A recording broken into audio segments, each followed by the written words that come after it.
မင်္ဂလာပါရှင် Burmese Food Healthy Knowledge Channel မှာကြိုဆိုပါရစေ။ကျမတို့ရဲ့ channel ဟာဆိုရင်မိဖို့ကြောင့်တဲ့အသီးရွက်များရဲ့ကောင်းကျိုးဆိုးကျိုးနဲ့မှန်ကန်သောစားသုံးနည်းများကိုလွယ်ကူရိုးရှင်းစွာမျှဝေပေးသောကျန်းမာရေး channel ဖြစ်ပါတယ်။ကျန်းမာရေးကောင်းဖို့ဆိုတာဈေးကြီးတဲ့အစားအစာမလိုပါဘူး။မှန်ကန်တဲ့ဗဟုသုတပဲလိုအပ်ပါတယ်။ဒီနေ့ဗီဒီယိုမှာတော့မုံလာဥနီရဲ့အာဟာရတန်ဖိုးကောင်းကျိုးဆိုးကျိုးနဲ့ဘယ်လိုစားသုံးရင်အကောင်းဆုံးလဲဆိုတာပြောပြသွားပါမယ်။မုံလာဥနီကိုမျက်စိအထောက်ကောင်းတယ်လို့သာသိထားကြပေမယ့်တကယ်လို့ဓာတ်ထပ်ပိုပြီးအကျိုးရှိတာသိပါသလား။နေတိုင်းစားနေတဲ့မုံလာဥနီဟာကိုယ်ခံအားမြင့်တင်နိုင်တယ်။အသားတွေကောင်းစေနိုင်တယ်။တချို့ယောဂတွေကိုတောင်ကာကွယ်နိုင်ပါတယ်။မုံလာဥနီဟာအမျက်စာအသီးတွေတစ်မျိုးဖြစ်ပြီး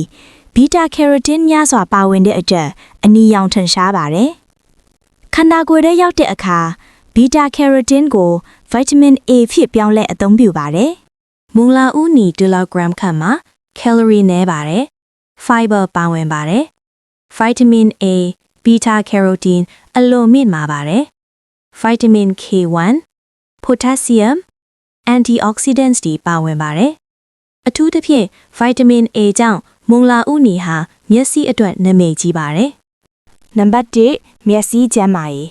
Vitamin A ကညအလင်းရောင်တဲ့အချိန်မြင်နိုင်မှုကိုကောင်းစေပါတယ်။ဒါကြောင့်မျက်စိအားနည်းသူတွေအတွက်အထောက်အကူပြုပါတယ်။နံပါတ်2ကိုယ်ခံအားမြင့်တင်ခြင်း Antioxidants နဲ့ Vitamin C အနည်းငယ်ပါဝင်ကြောင်းကိုယ်ခံအားကိုအားပေးနိုင်ပါတယ်။နံပါတ်3နှလုံးကျန်းမာရေးFiber နဲ့ Potassium ပါဝင်မှုကြောင့်သွေးပေါင်ထိန်းညှိရာမှာအထောက်အကူပြုနိုင်ပါတယ်။နံပါတ်4အသားအရည်ကောင်းစေခြင်း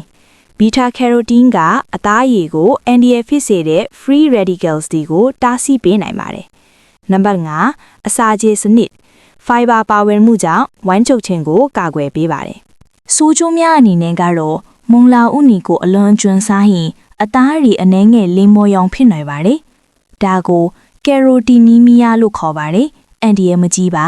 ။စီးကြိုရှိသူများအရန်များစားမိရင်သွေးကြိုတက်နိုင်ပါတယ်။တဘာဝတကြားရှိပါတယ်။များတက်စွာစားသုံးဖို့လိုပါတယ်။ဘလို့စားရင်အကောင်းဆုံးလေ။လက်လက်ဆက်ဆက်စားနိုင်ပါတယ်။ဟင်းချက်စားနိုင်ပါတယ်။ juice လုပ်တောက်နိုင်ပါတယ်။သူတေသနာအချို့အရ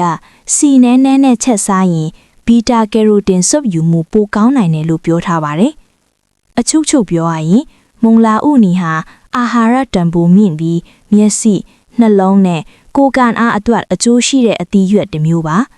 ဒါပေမဲ့များတဆွစားသုံးဖို့အရေးကြီးပါတယ်ဒီလိုကျန်းမာရေးဗဟုသုတတွေဆက်လက်ကြည့်ရှုခြင်းရင် like and subscribe လုပ်ဖို့မမိနဲ့နော်နောက်ဗီဒီယိုမှာပြန်တွေ့ကြမယ်